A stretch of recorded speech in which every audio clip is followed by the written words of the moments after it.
Satu peristiwa di Pahang sekitar tahun 1865 hingga 1866 menceritakan tentang perjuangan Mat Kilau bersama rakan-rakannya dalam mempertahankan tanah Melayu dari orang British.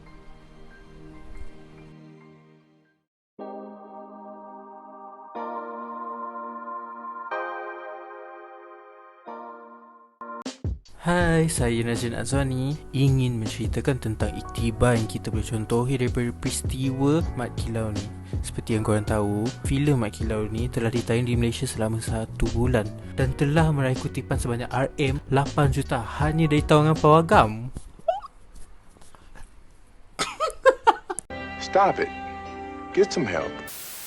Of course, as Malaysian, saya banggalah kan dapat achievement begitu. Mari kita berikan tepukan gemuruh kepada tim-tim produksi di sebalik tabir yang bertungkus lumus menjadikan filem hebat ni.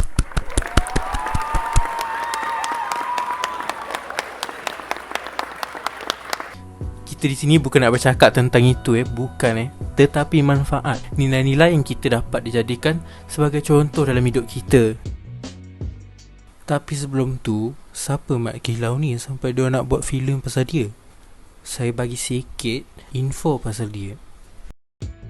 Mat Kilau bin Imam Rasu atau lebih dikenali sebagai Mat Kilau di kampung Pulau Tawar, Jerantut, Pahang. Sebenarnya Imam Rasu ni lah Tok Gajah. Sejak dari kecil, Mat Kilau telah didedahkan pendidikan agama oleh bapanya. Bila masuk zaman remaja, menunjukkan minat dalam aktiviti memburu sehingga dilantik Tok Peran, iaitu Ketua Kumpulan Memburu. Minat ni secara tak sengaja telah mengasah kebolehan beliau dalam hutan yang akan berguna untuk perjuangan membebaskan tanah air daripada cengkaman penjajah bertahun-tahun kemudian. Semasa berumur 20 tahun, beliau dikahwinkan dengan seorang wanita bersama Yang Cik binti Imam Daud.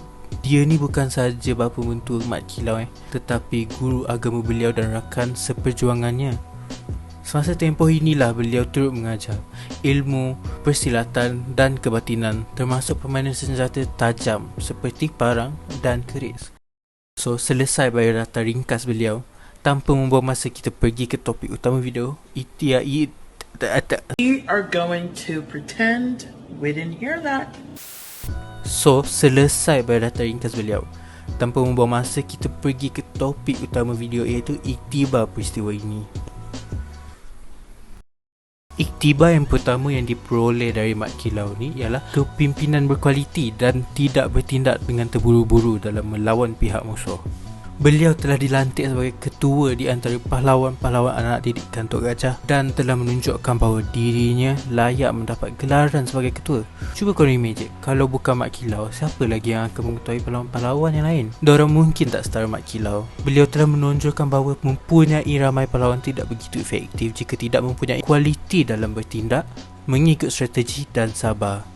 Ini akan menjadi teladan kepada generasi muda hari ini yang sentiasa mahukan perkara itu dengan kadar yang segera. Tapi dalam melawan musuh, kesabaran dan mengikut ketua itu penting. Sebagai contoh, bermain bola sepak. Setiap pemain bola sepak mesti mematuhi kata-kata kapten, memberi arahan dan jurulatih dalam membuat strategi yang betul. Pemain lain perlu sabar agar tidak terburu-buru untuk menjaringkan gol agar dapat menang demi Malaysia. Gitu.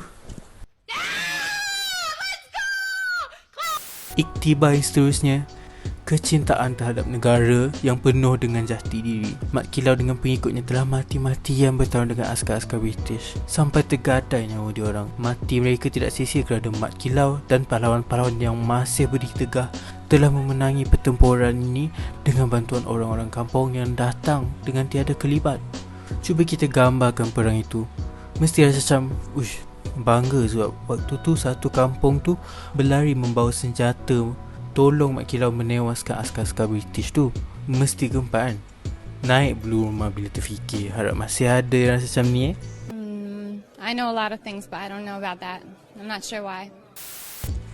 Iktibar yang terakhir ialah kekuatan iman beliau. Mat Kilau telah belajar pendidikan agama sejak kecil lagi, and dari awal lagi lah dia punya iman memang kukuh. Dalam apa-apa juga keadaan, Tuhan masih menjadi tempat dia berdoa kepada dan meminta keredaan. Walaupun masih berperang, dia punya pegangan agama tu sangatlah kuat.